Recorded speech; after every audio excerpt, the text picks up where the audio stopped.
আপনারা নিশ্চয়ই জানেন যে একটা ফ্যাসিজমের বিরুদ্ধে একটা দীর্ঘ লড়াই হয়েছে। দেশের সর্বস্তরের মানুষ এই গণতন্ত্র পুনরুদ্ধারের লড়াই অংশগ্রহণ করেছে এবং সেটা বহু ত্যাগের বিনিময়ে, বহু আত্মত্যাগের বিনিময়ে আজকে অর্জিত যে গণতান্ত্রিক ধারা, ছাত্র জনতার যে গণঅভ্যুত্থান, জুলাই যে গণঅভ্যুত্থান, সেটি আমরা মনে করি যে জনতার বিজয় হয়েছে এবং সেই বিজয়কে অক্ষুণ্ণ রাখার জন্য, অব্যাহত রাখার জন্য এখানে সবাই কাজ করতে হবে।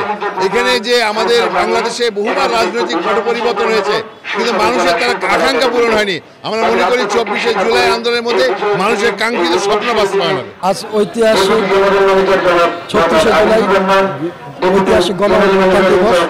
এই দিবসটি উদযাপন উপলক্ষে যশোর জেলা প্রশাসন কর্তৃক সরকারের নির্ধারিত কর্মসূচির মধ্যে গ্রহণ করা হয়েছে। আমাদের সকাল 9টায় সকল সরকারি দপ্তর, সকল রাজনৈতিক সাংস্কৃতিক সংগঠন মিলে আমরা যে স্মৃতিস্তম্ভ নির্মিত হচ্ছে সেখানে আমরা পুষ্পস্তবক করছি। এরপরে আমাদের বিজয় র্যালি আছে।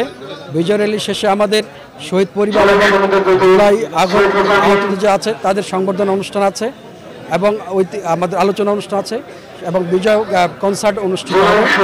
দিনব্যাপী বিভিন্ন সামাজিক এবং রাজনৈতিক সংগঠনগুলো তাদের এই দিবসটি উদযাপন করবে।